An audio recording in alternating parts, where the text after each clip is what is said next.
question for you. Project like what we've just seen, is it something that New Black Network, chair of the New Black Network you are, yes?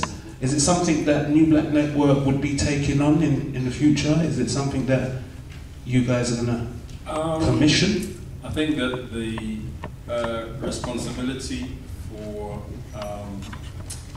getting information out to people is something that is really, really precious and difficult because we don't have, I think, the intellectual kind of foundations in place to do all the things that we'd like to do.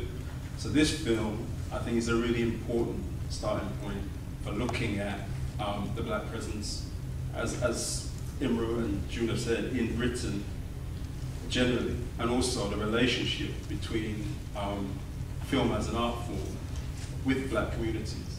And that is a massive undertaking. So for me, the project, as I say, is a starting point. We talked about already the possibility of a part 2. There are aspects to the film which I think still need to be substantiated. So for example, one of the keynote films in terms of black British cinema is Pressure, Horace Ove. It doesn't feature in there. They could have done a whole program of clips on Horace Ove alone. So, and that's the Mary Shabazz as well. Exactly, yeah. Exactly. So there's a need for, there are people out there who want to actually get involved in looking at archives and doing some of that research and groundwork. I know that that's extremely precious, and that, in fact, is what's needed at this juncture.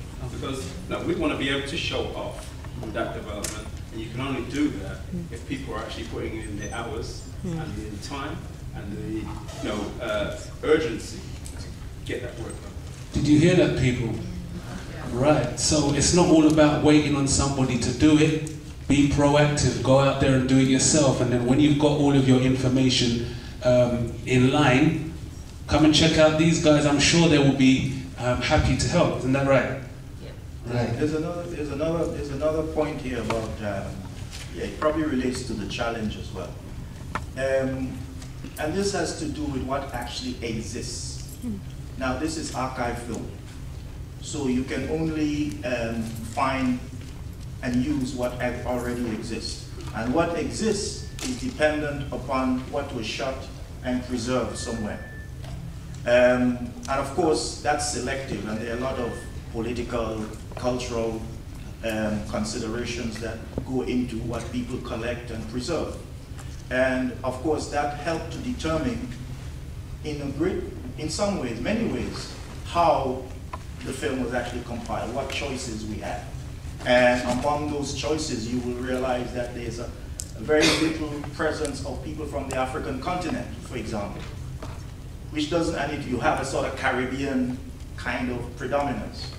There are a number of reasons for that. One being how that those two communities, or people from those two particular geographical locations, were recorded in Britain, and why they would have been recorded.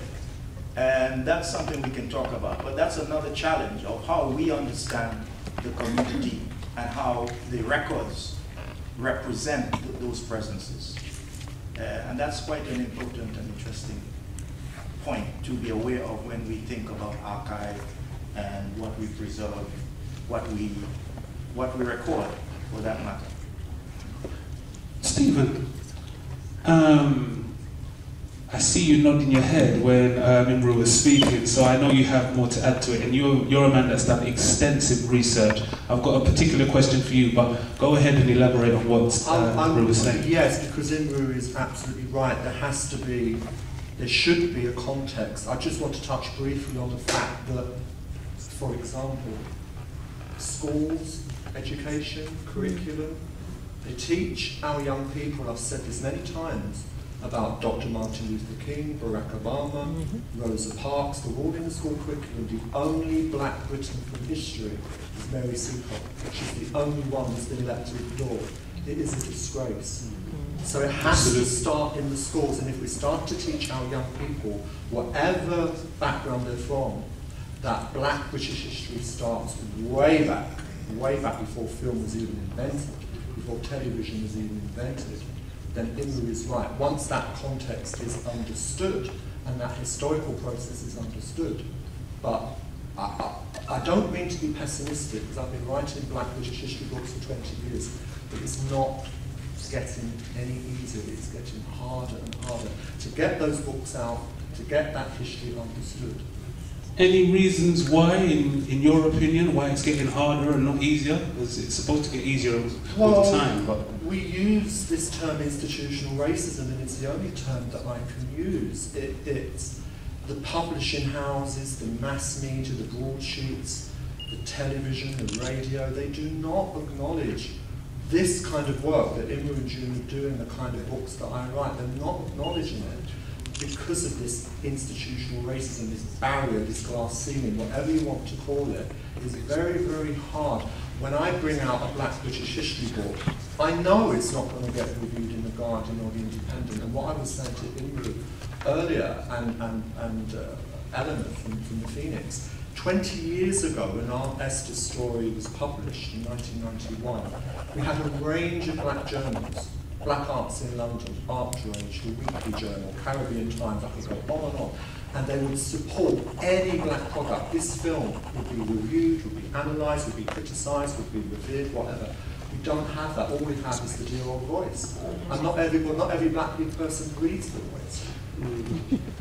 indeed. So where do you go for the information? You rely on the white media, and they don't give us that information. Or you could go to www.blackhistorystudies.com. I'm not plugging them, but absolutely. Yeah, I've got another question for you, Stephen.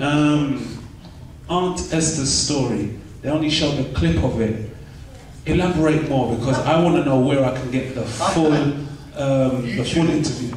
Okay. I tell you very quickly.